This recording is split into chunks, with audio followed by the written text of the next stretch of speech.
समय की बात है। एक बार एक राज्य था। उसके राजा के सभी मित्र राज्यों के साथ बहुत अच्छे व्यवहार थे, यानी वो सभी के अच्छे दोस्त थे। सभी के यहाँ आना जाना लगातार लगा रहता था। इसीलिए सभी राज्य उनके लिए आए दिन कुछ ना कुछ भेजते रहते थे। कभी जेवर हो, कभी खाने को कुछ हो, कभी वस्त्र हो, कुछ ना कुछ गिफ्ट्स हमेशा देते रहते थे।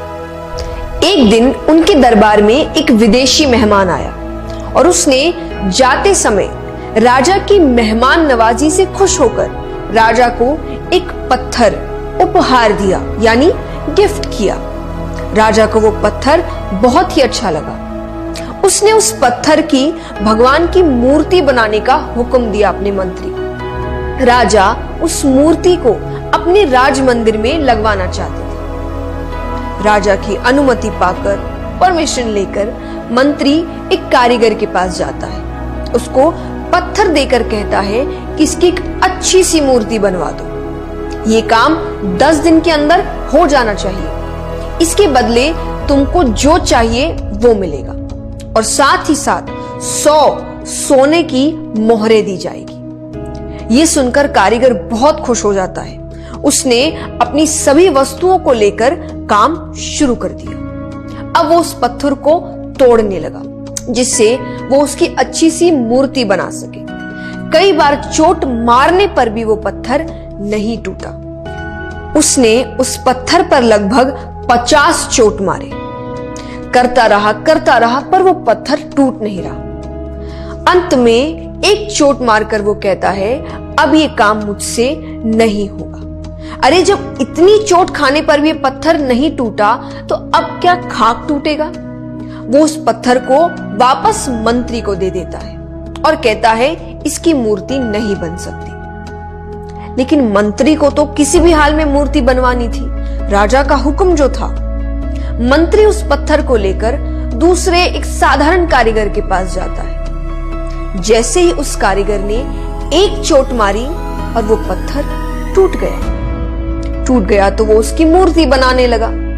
मूर्ति बनाकर उसने मंत्री को दे दी। मंत्री ने उसे मोहरें दे दी। अब वो मंत्री जाते जाते एक ही बात सोच रहा था कि अगर उस पहले वाले कारीगर ने एक अंतिम प्रयास भी किया होता तो ये सोने की मोहरें उसकी होती। ये कहानी हमें क्या सिखाती है कि कई बार हम बहुत मेहनत करते हैं लेकिन फिर भी काम को अधूरा छोड़ देते हैं, ये सोचकर कि अगर अब तक नहीं हुआ तो आगे भी नहीं होगा।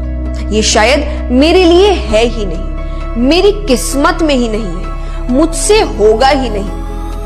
पर असलियत में आपको बस एक बार और करने की जरूरत है, थोड़ी सी मेहनत और करने की जरूरत है, थोड़ा सा पेशेंस और रखने की जरूरत है। शायद जिस वक्त उस काम को छोड़ रहे हो उसकी अगली ही बार वो काम हो जाए, पर हम उसे छोड़ देते हैं, अपने गोल्स को छोड़ देते हैं, अपने सपनों को छोड़ देते हैं, अपनी जीत को छोड़ देते हैं।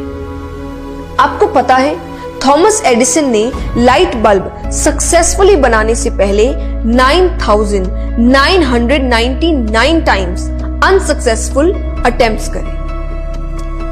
बहुत ही बड़ा नंबर है ये।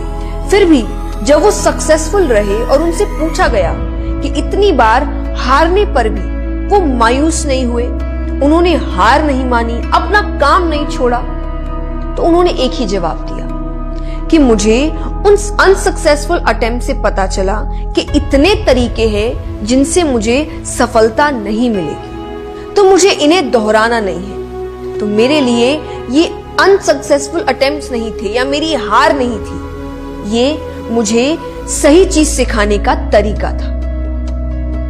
तो ये कहानी भी आपको यही सिखा रही है कि जस्ट बिकॉज कुछ समय तक आपका काम नहीं हुआ तो इसका मतलब ये नहीं कि आप रुक जाए या हार मान ले, क्योंकि मेहनत अपना असर जरूर दिखाती है, किसी को जल्दी किसी को देर से, पर असर दिखाती है। तो हारो मत, बस मेहनत करते रहो, नए नए तरीके ढूंढते रहो जिससे आपका काम हो जाए, जिससे आपको आपके गोल्स मिल जाए, जिससे आप सक्सेसफुल हो जाए। क्योंकि अगर तुम रुक गए तो वो जो सोने की मोहरे हैं वो कोई और ले जाएगा।